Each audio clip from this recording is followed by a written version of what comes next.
Everyone, moments book का chapter 5 happy Prince. बहुत ही interesting story है। इसमें आपके दो जन की बात हो रखी है। एक तो हैप्पी प्रिंस है जो एक स्टैचू बना हुआ है हैप्पी प्रिंस का, और एक आपकी स्वेलो है। स्वेलो का मतलब होता है पक्षी, पक्षी मान लो। तो ये दोनों बहुत ही दयालु हैं, बहुत ही काइंड हार्टेड है ना। ये स्टैचू होने के बावजूद भी जो लोगों के दुख दर्द को समझता है, लोगों की फीलिंग को समझता है। तो देखते हैं, हम स्टोरी देखते हैं। तो इसमें जो हैप्पी प्रिंस है ना, तो हैप्पी प्रिंस आपका क्या है? हैप्पी प्रिंस एक स्टैचू है ना। एक की शहर में उसे ऊंची स्तंभ पे रख दिया गया है। एक स्टैचू है हैप्पी प्रिंस जो सोने की परत से पूरा बना हुआ है, और जिसकी जो आइस है उसकी आइस बनी हुई है सैफराइन्स, मतलब नील मड़ी होती है ना, बहुत ज्यादा कॉस्टली होती है मड़ियां तो आंखों में लगी हुई। और जो उसकी स्वाड़ है उसकी तलवार पर लगा हुआ है रेड रूबी, जो बहुत ज्यादा कॉस्टली पड़ता है। तो वो सोने का बना हुआ, मतलब हालांकि वो बहुत ज्यादा कॉस्टली है, लेकिन उसका जो हर्ट है वो आपका शीशे का बना हुआ है। जिसका हर्ट है जो शीशे का बना हुआ है। तो स्टोरी स्टार्ट करते हैं। स्टोरी स्टार्ट आपकी होती है लिटिल स्वेलो से, एक छोटे से पक्षी से, है ना। एक पक्षी होता है, वो अपना उड़ के इजिप्ट जा रहा होता है, क्योंकि इजिप्ट में उसके सारे दोस्त जा चुके होते हैं। वह खुद ही रह चुका होता है इजिप्ट जाने के लिए, है ना। तो वो पूरा दिन उड़ता है, लेकिन रात में उसी शहर में आ जाता है उड़ते उड़ते। तो वो अपना सोचता है सुबह मैं निकलूंगा, रात में मैं यहाँ पर स्टे कर लेता हूँ, मैं रुक जाता हूँ। तो वो रुकने के लिए वो जगह देखने लगा कि कहाँ मैं रुकूं, है ना। वो खुश हो रहा था कि शायद मेरे लिए तैयारी हुई हो इस शहर में रुकने के लिए। तो उसने वो स्टैचू देखा, गोल्ड का स्टैचू था, वो हैप्पी प्रिंस का स्टैचू था। तो वो उसके दोनों पैर के नीचे आके बैठ गया पक्षी, और वो खुश हो गया। वाओ, मतलब गोल्ड का बेडरूम, सोने का बेडरूम, आज मैं सोने के बेडरूम में, मतलब गोल्ड के बेडरूम में सोऊंगा। वाओ, कितना अच्छा शयन कक्ष है। जैसे वो अपने पंख ढकने लगा सोने के लिए, उसे दिखा एक बूंद पानी की, एक बड़ी सी बूंद उसके ऊपर आके गिरती है। वो ऊपर बादलों वगैरह में देखता है, बादल सारे क्लियर होते हैं, साफ होते हैं, तारे निकले हुए होते हैं। वो बोलता है ये पानी कहाँ से आ रहा है, बारिश कहाँ से, पानी की बूंद कहाँ से आ रही है। इतनी देर में दूसरी बूंद भी गिर जाती है। फिर वो बोलता है कि ऐसे सोने के स्टैचू का, ऐसे सोने के बुत का क्या फायदा जो मुझे पानी से भी ना बचा पाए। वो बोलता है मैं ऐसा करता हूँ, यहाँ से उड़ जाता हूँ और किसी चिमनी के ऊपर, चिमनी पोर्ट के ऊपर मैं वहां अपना दूसरा रहने का इंतजाम देख लेता हूँ। लेकिन जैसे वो उड़ने की देखता है, उसके ऊपर तीसरी बूंद आके गिरी, लेकिन तीसरी बूंद गिरती है, वो अपना ऊपर देखता है भाई कहाँ से आ रही है तीसरी बूंद। तो वो देखता है कि हैप्पी प्रिंस की आंखों में से आंसू गिर रहे हैं। तो वो उस चीज को देखकर उसके मन में बहुत दया आ जाती है लिटिल स्वेलो के मन में। वो उससे पूछता है कि तुम भाई रो क्यों रहे हो। अब आप लोगों को भाई स्टैच्यू रो रहा है, वो स्टोरी है, लेकिन वो आपका रो रहा है। तो वो पूछता है आप रो क्यों रहे हो, लेकिन स्टैच्यू बोलता है कि क्योंकि मैं इतने ऊंचे स्तंभ पे खड़ा हूँ, इतनी ऊंची जहां पर मुझे लोगों के दुख दर्द वगैरह सब दिखाई देते हैं, इसलिए मैं रो रहा हूँ।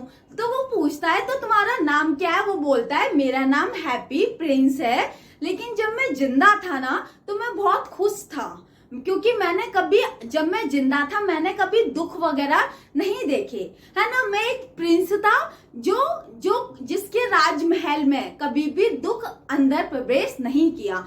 तो वो बोलता है जब मैं जिंदा था मैंने किसी भी प्रकार का कभी भी कोई दुख नहीं देखा। मेरे राजमहल में अभी तक कोई भी दुख नहीं आया था कि वो मैं देखता, है ना। मेरे सैनिक वगैरह, मेरे जो भी राजमहल में रहते थे, सब मुझे हैप्पी प्रिंस के नाम से बुलाते थे, और तब मैं बहुत खुश था। लेकिन मेरे मरने के बाद मेरा स्टैचू बना दिया गया है, और मुझे ऊपर मतलब बड़ा सा मेरा स्टैचू बना दिया है, जहां से मैं लोगों के दुख दर्द को देखता हूँ, और मैं रोता रहता हूँ। जो मेरा हृदय है वो मेरा शीशे का हृदय है। तब तक वो पक्षी सोचता है, मन में वो सोचता है मतलब शीशे का दिल है, इसका दिल इसका सोने का नहीं है, ठोस सोने का दिल नहीं है। वो बोलता है उसे। तो वो पक्षी उससे बोल रहा होता है कि फिर पक्षी बोलता है मुझे इजिप्ट जाना है, मेरे सारे दोस्त जा चुके हैं। तब वो हैप्पी प्रिंस का जो स्टैचू है वो उस पक्षी से रिक्वेस्ट करता है, बोलता है लिटिल स्वेलो क्या तुम मेरा एक छोटा सा काम कर सकती हो। आज क्या है ना, मैं यहाँ पर ऊंचा हूँ, मुझे लोगों के दुख दर्द दिखाई दे रहे हैं, तो बोलता है एक गली में, एक छोटी सी गली में एक छोटी सी गरीब इंसान का घर है, जो वो अपनी खिड़की के पास बैठी हुई है टेबल पे, वो मुझे दिखाई दे रही है, उसका दुख दर्द मुझे दिखाई दे रहा है। वो बोलता है कि वो औरत साटन के मतलब एक गाउन है जिस पर फूल की कढ़ाई कर रही है। वो बोलता है वो वुमेन है, जो औरत उसे दिखाई दे रही है ऊंचे स्तंभ से, तो बोलता है वो वुमेन बहुत ज्यादा दुखी है, बहुत ज्यादा गरीब है, बहुत ज्यादा निर्धन है, उसके हाथ हैं वो सूखे हैं, है ना, और एक रूम के कोने में उसका बच्चा भी पड़ा हुआ है, वो बहुत ही ज्यादा बीमार है और अपनी माँ से संतरे के खाने के लिए बोल रहा है, लेकिन उसकी माँ के पास पानी के अलावा उसे देने के लिए कुछ भी नहीं है, और उसकी माँ इतनी बिजी है काम में कि वो अपने बुखार में पड़े हुए बच्चे को भी नहीं देख रही है। तो वो बोलता है लिटिल स्वेलो, तुम मेरी मदद कर सकते हो क्या? जो मेरी तलवार में, जो मेरी स्वॉर्ड में एक रेड रूबी है ना, रेड रूबी मतलब एक नग है एक, तो क्या तुम उस रेड रूबी को निकाल कर उस गरीब वुमेन को दे पाओगे, जिससे वो अपना जीवन यापन कर सके, अपने बच्चे को पाल सके? तो वो लिटिल स्वेलो बोलता है नहीं, मुझे इजिप्ट जाना है, यहाँ वैसे भी बहुत सर्दी है, मुझे इजिप्ट जाना है, मेरे सारे दोस्त निकल गए हैं, मुझे भी इजिप्ट जाना है, मेरे सारे दोस्त बातचीत कर रहे होंगे, मैं वैसे भी, लेकिन वो हैप्पी प्रिंस उससे बोलता है कि तुम मेरा ये काम कर दो। लिटिल स्वेलो हैप्पी प्रिंस की जो हृदय है, मतलब उसकी सोच को देखकर, उसके दिल को देखकर लिटिल स्वेलो भी पिघल जाता है, और वो भी बोलता है अच्छा ठीक है, मैं तुम्हारा काम कर देता हूँ। और लिटिल स्वेलो उसकी स्वॉर्ड में से, उसकी तलवार में से उस रेड रूबी को अपनी चोंच में दबा के छत पे वो उस वुमेन के पास जाने लगा। लेकिन वो छत पे जाते जाते उसने क्या देखा, उसने तीन चीज देखी। तीन चीज क्या देखी? पहले तो वो जाता है तो टॉवर मीनार पे जाता है, कैड्रेथल टॉवर मीनार पे जाता है। मीनार पे वो देखता है कि जो व्हाइट पत्थर है, संगमरमर के पत्थरों का काम चल रहा है। फिर वो आगे जाके एक छत पे सिटी महल में जाता है, तो महल में क्या देखता है कि दो कपल्स अपना डांस कर रहे हैं, और जिसमें से एक लड़की, जो डांस करने वाले कपल में से एक लड़की अपने पार्टनर से बोलती है कि मैंने अपने गाउन को एक दर्जिन को सिलाने के लिए दिया, वुमेन्स को फ्लावर काटने के लिए दिया, वो समय पे मुझे अपने समारोह के लिए, अपने जो भी फंक्शन है उस समय तक मुझे गाउन पहुंचा दे। वैसे भी वो वुमेन बहुत आलसी है। तो पक्षी सोचता है शायद इसी लड़की की ड्रेस है जो वुमेन उस पर फ्लावर काट रही है। फिर वो थोड़ा आगे जाता है, नदी को पार करता है, तो नदी में जहाज में टंगी हुई लैंटेन को वो देखता है। ऐसे करते करते वो उस वुमेन के घर में चला जाता है, और घर में जाके वो वुमेन थक के इतनी सो रही होती है, वो सो गई होती है। उसकी मेज पर उसके हाथ रखे हुए होते हैं, वहां पर वो रेड रूबी होता है, स्वाड में से निकाल के रेड रूबी को उसके हाथ के पास रखाता है, और फिर वो फुदक कर उसके रूम में उड़ रहा होता है। फिर वो छोटे से बच्चे के पास जाकर उसके सिर पर अपने हवा के पंख से हवा करता है। उसका बच्चा बुखार में उलट पुलट हो रहा था, उसे प्रॉपर नींद नहीं आ रही थी, लेकिन तैसी पक्षी ने, स्वेलो ने उसके ऊपर हवा की, तो वो बच्चा खुश हो गया और बोलता है अब मुझे ठंडक महसूस हो रही है, और वो ये कहकर अपनी गहरी नींद में चला जाता है। फिर वहां से लिटिल स्वेलो हैप्पी प्रिंस के पास जाता है, और फिर वो हैप्पी प्रिंस को बोलता है, सारी बातें बताता है वो जो उसने देखी। फिर हैप्पी प्रिंस से वो बोलता है अब मुझे थोड़ी गर्मी लग रही है। तो हैप्पी प्रिंस उससे बोलता है ये देख लो, आपने अच्छा किया, तो आपको वहां की, अब तब तक आपको सर्दी लग रही थी लेकिन आपको गर्मी लग रही है अब, क्योंकि आपने किसी इंसान का अच्छा किया। फिर दूसरा दिन हो जाता है, वो दूसरा दिन नदी के पास जाता है लिटिल स्वेलो, दूसरे दिन नदी वगैरह के पास जाता है, वो स्नान करता है, वो सोच के खुश हो रहा होता है कि चलो ठीक है, आज फाइनली मैं इजिप्ट चला जाऊंगा, यहाँ पर मेरे दोस्त चले गए हैं। फिर रात का चांद निकलता है, चांद निकलने के बाद फिर वो किंग के पास आता है, हैप्पी प्रिंस के पास आता है। वो हैप्पी प्रिंस से बोलता है कि अब मैं अपना इजिप्ट जा रहा हूँ, अब अलविदा, मुझे बाय बाय बोलने वो हैप्पी प्रिंस के पास आ जाता है। लेकिन हैप्पी प्रिंस क्या बोलता है? हैप्पी प्रिंस बोलता है लिटिल स्वेलो प्लीज मेरी एक बात और सुन लो। तो वो बोलता है अब क्या? तो वो बोलता है एक अटारी है, एक शहर के उस पार में एक अटारी में एक लड़का, एक आदमी बैठा हुआ है, मेज पे अपना सिर रखे लेटा हुआ है, और वो मेज पे बहुत सारे कागज पड़े हुए हैं। वो आदमी बहुत ही ज्यादा मतलब जिस पर बहुत ज्यादा प्रेशर है अपने काम का। उसके जो बॉस है, जो उसके बॉस ने उसे प्ले लिखने के लिए दिया है थिएटर का, वो उस काम में बहुत ज्यादा बिजी है। उसके बाल भूरे हो गए हैं, सख्त हो गए हैं, वो बहुत ज्यादा कमजोर है और बहुत ज्यादा सर्दी हो रही है। उसके पास आग जलाने के लिए भी आग नहीं है। वो लिटिल स्वेलो से हैप्पी प्रिंस बोलता है कि वो उस आदमी के पास, तो वो बोलता है तुम एक काम करो, मुझे अफसोस है कि रेड रूबी तो मेरी स्वॉर्ड में था, तलवार में था, अब मेरे पास कोई ऐसा नग नहीं है, लेकिन तुम एक काम करो, जो मेरी आंखों में नीलमणि है मतलब सैफ्राइन है, एक तुम अब मेरा सैफ्राइन निकाल कर उसे वहां पर दे आओ। लिटिल स्वेलो ये देखकर रोने लगती है। लिटिल स्वेलो उससे बोलती है यदि मैं तुम्हारी एक आंख निकाल के दे आऊंगी तो तुम एक आंख से अंधे हो जाओगे, मतलब तुम्हें एक आंख से दिखाई नहीं देगा। लेकिन हैप्पी प्रिंस बोलता है जैसा मैंने तुमसे बोला है तुम वैसा ही करो। तो वो फिर क्या चिड़िया जो भी पक्षी है लिटिल स्वेलो, उसका जो सैफ्राइन है नीलमणि एक आंखी निकाल कर हैप्पी प्रिंस की, वो उसके रूम में जाकर मतलब अटारी में जाकर मतलब वो रूम में जाकर जहां पर वो आदमी टेंशन में अपना वर्कलोड में काम खत्म कर रहा होता है, वो देखता ही है कि उसका रूम में ऊपर से एक छेद हो रहा है मतलब होल हो रहा है, जिसमें से वो पक्षी आराम से उसके जो कैबिन वगैरह है उसमें आराम से एंटर कर जाता है और उसकी टेबल पे जो ब्लू कलर की जो नीलमणि है उसको वहां पे रख देता है और वो वहां से उड़ जाता है पक्षी। और जो आदमी जब उस नीलमणि को देखता है वो खुश हो जाता है, वो सोचता है चलो अब मेरा मुझे शायद किसी न किसी प्रशंसक ने मेरे लिए हेल्प की होगी, तो वो खुश हो जाता है। अब वो अपना खाने का भी इंतजाम कर सकेगा क्योंकि वो भूखा था, आग का भी इंतजाम कर सकेगा, अब वो अपना प्ले को भी खत्म कर पाएगा। दूसरा दिन भी ऐसे करके सुबह होती है, अपना लिटिल स्वेलो अपना जाती है चर्च वगैरह की छत पे बैठती है, अपना पूरा दिन वो एंजॉय करती है। रात के समय में फिर वो अपना लिटिल हैप्पी प्रिंस के पास आती है उसे बाय बोलने के लिए, क्योंकि उसको इजिप्ट जाना था। फिर वो आती है हैप्पी प्रिंस चलो ठीक है अब मुझे इजिप्ट जाने दो, अपना बाय।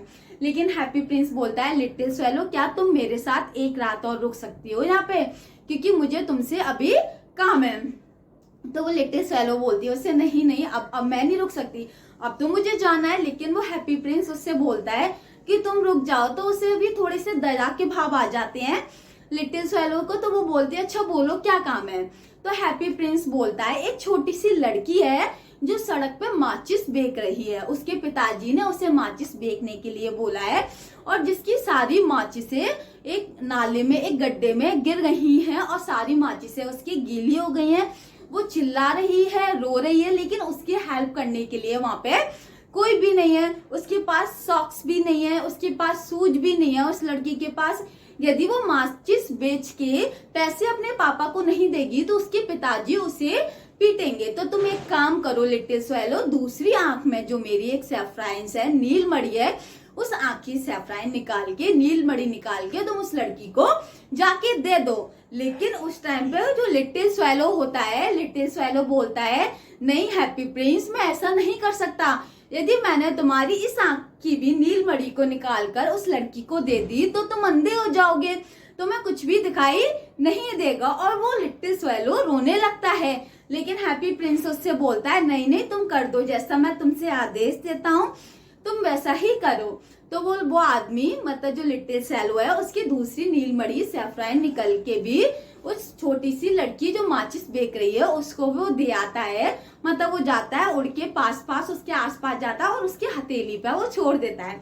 और वो लड़की वो सोचती है वाओ कितना प्यारा शीशा है, वो लड़की खुश हो जाती है। लेकिन अब क्या, वो लड़की तो वो पक्षी लौट के हैप्पी प्रिंस के पास आता है। वो पक्षी हैप्पी प्रिंस के पास आता है और वो बोलता है कि अब मैं तुम्हें छोड़ के कहीं नहीं जाऊंगा, अब तुम अंधे हो गए हो, तुम्हारे पास बैठकर मैं तुम्हारे पास रहकर मैं तुम्हें बताऊंगा कि शहर में क्या क्या हो रहा है। तो फिर वो उसे जो स्वेलो था विचित्र सी बातें बताने लगा। वो हैप्पी प्रिंस बोलता है तुम ये मुझे विचित्र बातें मत बताओ, तुम मुझे बताओ कि सबसे बड़ा जो दुख और दर्द क्या है, लोग कहाँ कहाँ सफर कर रहे हैं, किस किस तकलीफों से गुजर रहे हैं। तुम जाओ शहरों में घूम कर फिर कर मुझे ये सारी खबर दो कि लोगों को क्या क्या दुख है, क्या क्या परेशानी है, गलियों में लोग कैसे रह रहे हैं। तो स्वैलो क्या करता है, स्वैलो उड़ के जाता है, पक्षी देखता है तो स्वैलो बताता है उसे कि जो अमीर है, अमीर तो आसानी से मौज मस्ती में रह रहे हैं, लेकिन जो गरीब है वो अमीर की चौखट पर दरवाजे के बाहर बैठा हुआ है। बोलता है छोटी छोटी गलियों में सफेद रंग के बच्चे हो रखे हैं भूख की वजह से, जिनको खाना अवेलेबल, जिनको खाना भी नहीं मिल रहा है। वो बताता है एक कहानी, वो बताता है कि जो आदरकाल मतलब एक नहर के पास, वो बताता है कि दो बच्चे लिपटे हुए थे और वो एक दूसरे को गर्मी देने की कोशिश कर रहे थे। दो छोटे छोटे बच्चे, क्योंकि बहुत ज्यादा सर्दी हो रही थी और वो इतने पतले थे कि उन्होंने खाना भी नहीं खाया। वो लोगों की ऐसे दुख दर्द की बातें बताने लगता है हैप्पी प्रिंस को। फिर हैप्पी प्रिंस स्वैलो से बोलता है तुम एक काम करो, जो मेरे शरीर पर गोल्ड की परत लगी हुई है, तुम सारी परत को उखाड़ कर, सारी परत को ले जाकर जिन जिन लोगों को जरूरत है, जो बच्चे गरीब हैं, तुम जो मेरी गोल्ड की परत सभी बच्चों को, सभी गरीब लोगों को बांट दो, जिससे सभी खुशी से अपना जीवन यापन कर सके, जिससे सभी बच्चों के चेहरे पर खुशी आ सके। लिटिल स्वैलो ऐसा ही करती है, उसके सारे जो शरीर होता है सारा गोल्ड निकाल निकाल कर वो जिससे जो जो लोग गरीब है, जिन जिनको खाने की कमी है, जिनके पास पहनने के लिए कपड़े नहीं है, उन सभी की जरूरतों के लिए वो सभी को सोने की परत दे देता है और सभी लोग खुश हो जाते हैं। एक दिन क्या होता है, बहुत ज्यादा सर्दी पड़ रही होती है, बहुत ज्यादा सर्दी पड़ी होती है तो लोग सभी खुश होते हैं। छोटे बच्चे भी स्वेटर पहनने, उनके पास भी स्वेटर हो गए, उनके पास भी कैप हो गई, गलियों के बच्चे भी खुश होने लगे। मतलब लेकिन लिटिल स्वैलो को बहुत ज्यादा सर्दी लगती है, वो अपने आप को वो इस सर्दी में भी सरवाइव कर रही है, लेकिन उसने हैप्पी प्रिंस का साथ नहीं छोड़ा।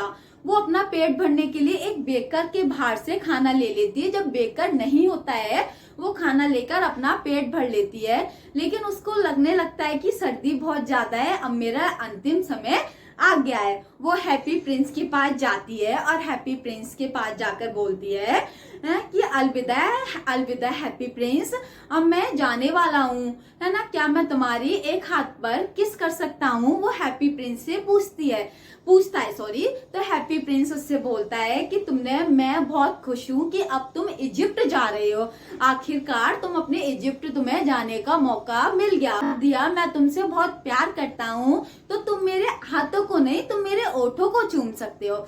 लेकिन लिटिल स्वैलो उससे बोलता है हैप्पी प्रिंस से कि मैं इजिप्ट नहीं जा रहा हूँ, मैं यमराज के घर जा रहा हूँ, मुझे मेरी मौत बुला रही है। फिर लिटिल स्वैलो हैप्पी प्रिंस के ओठों पे किस करके वहीं की वहीं वो उसके पैरों के बीच में मर जाती है वो, और मानो वो जैसी मरती है ऐसा लगता है जो हैप्पी प्रिंस का जो शीशे का दिल था वो भी बीच में से टूट जाता है और हैप्पी प्रिंस भी पूरी तरह बीच में से एकदम चटक हो जाता है। अपना रात हो गई, लेकिन दूसरे दिन जब सुबह हुई, वहां के जो पार्षद, मेयर वगैरह बहुत सारे लोग इकट्ठे हो गए। उन्होंने बोले कि अब ये जो स्टैच्यू है हैप्पी प्रिंस का, अब ये ना तो इस पर सोने की परत है, ना इसकी स्वाड में रूबी है, ना आइस में सैफरान है, अब ये अच्छा भी नहीं लग रहा, अब इसको सब कुछ निकाल दो। और फिर वो देखते उसके पैरों के नीचे एक पक्षी भी मरा हुआ पड़ा है, तो वो सब कुछ वगैरह, मेयर वगैरह उसको सब कुछ हटवा देते हैं, हैप्पी प्रिंस का जो भी स्टैच्यू होता है उसको सबको हटवा देते हैं। और वो चिड़िया को लेके अपना, मतलब जो भी पक्षी है, सैलू है, उसे लेके एक डस्टबिन में डाल देते हैं। और जो हैप्पी प्रिंस का शीशे का दिल है वो बीच में से चटक जाता है, तो उस प्रिंस तो वो डलाई घर में उसे जलवाते हैं, लेकिन वो शीशे का दिल जो हर्ट होता है वो उसका नहीं जला। उस शीशे के हर्ट को भी वो लिटिल स्वैलो के, जहाँ लिटिल स्वैलो पड़ी हुई थी डस्टबिन में, वो उसी के पास से डाल देते हैं। भगवान लास्ट की स्टोरी है, भगवान अपने राजदूत से कहते हैं कि जाओ शहर में से 2 अच्छे दिल वाले इंसानों को लेके आओ, जो नेक इंसान है तुम उनको लेकर आओ, नेक इंसान। तो भगवान के देवदूत आते हैं और फिर वो हैप्पी प्रिंस का दिल और जो मरी हुई स्वैलो होती है उसको ले जाते हैं। तो भगवान उनसे बोलते हैं अपने देवदूत से, तुमने बिल्कुल सही किया, और जो लिटिल स्वैलो अब मेरे स्वर्ग में रहेगी, अपने अपने मीठा गाना सुनाएगी, और जो स्टैच्यू है वो भी वहां पे रहकर मेरी प्रशंसा करेगा। तो आई होप आप सभी को स्टोरी बहुत पसंद आई होगी। यदि आपको पसंद आई तो लाइक, सब्सक्राइब, थैंक यू।